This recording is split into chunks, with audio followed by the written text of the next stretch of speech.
There's a lot of people around here that have a really lot of strange ideas, and I think many of them are pretty bizarre. Michelle Angbritson keeps the HARP computers from freezing up in between visits from the military scientists. Do you know, do you understand what they're doing here when the scientists come in? You mean when the scientists come in and shoot the beams up?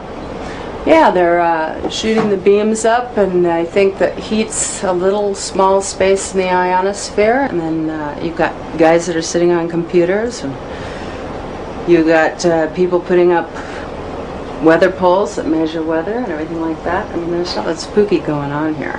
There have been claims made by some scientists that that you could heat up the ionosphere and affect local weather.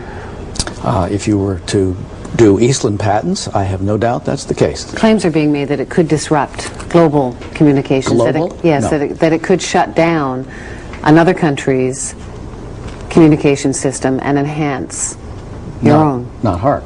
Not HARP in as it is Alaska. Now. No. But you couldn't disable any systems?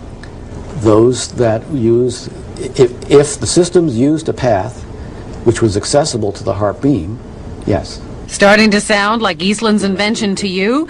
Well, remember, John Heckscher says HARP has nowhere near the power levels Eastland talked about. It seems like this entire thing has been a matter of disinformation. Eric Nashlin understands the military. He spent 15 years in the service as a radio engineer.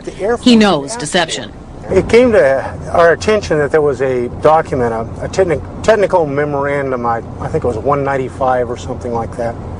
And reading right in the front of it, they said that, bottom line, although this is here, it does not constitute publication. It doesn't exist. It basically doesn't exist. So it was kind of like, wow, here's the document that doesn't exist. We're talking several hundred pages of document that, doesn't exist on a project that is completely unclassified and open to the public. We got it through friendly folks in the right spots. But it really lays out, these are notes from a conference that really break down where they were going to use this technology and how this technology was going to be applied. Remember the 100 billion watts debate? Well, for Nick Begich, this document was pay dirt. And in the document that we uncovered, the actual desired level of these researchers is 100 billion watts. And there we're talking something closer to the order of what Bernard Eastland envisioned. You must be familiar with Technical Memorandum 195, which talks about a desired level of 100 billion watts. Which memorandum? Technical Memorandum 195. I'm not familiar with that number. Well, it's about 600 pages,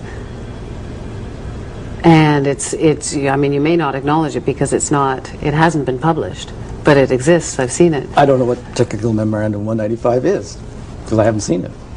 This is a published document. It's non-released. And it's the word games that John Heckscher plays and the word games the United States military plays. And it's the word games they continue to play, and those are the things that need to end.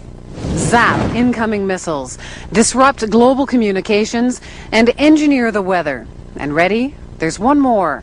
Some people believe the technology being tested here could be used for sinister projects involving humans. Radio waves messing around with people's brain waves. And guess what? The military denies this one, too.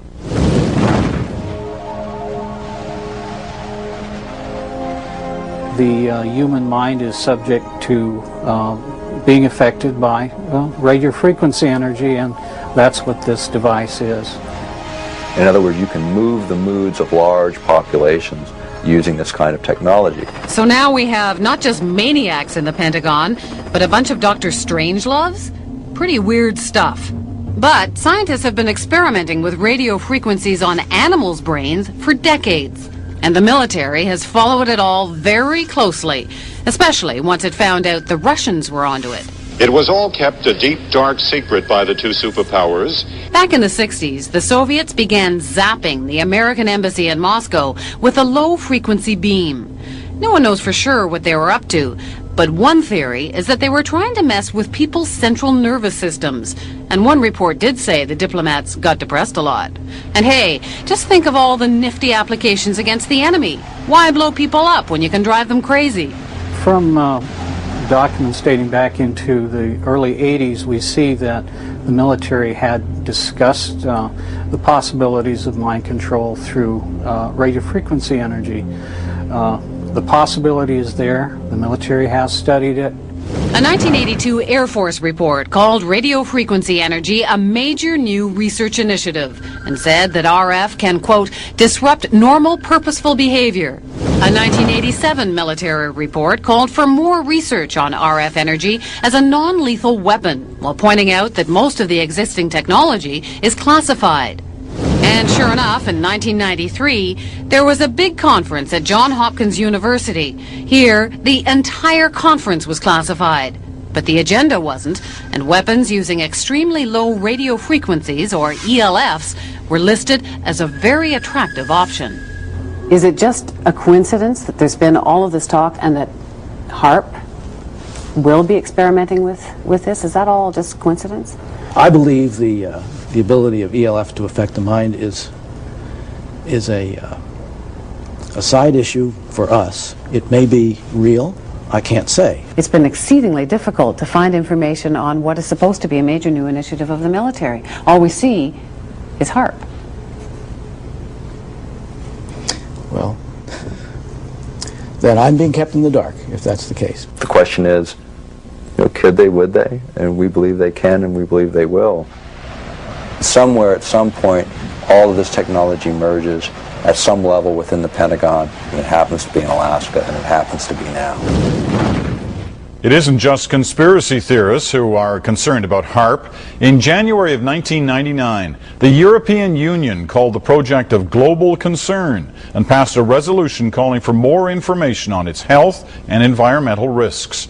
Despite those concerns, officials at HARP insist the project is nothing more sinister than a radio science research facility.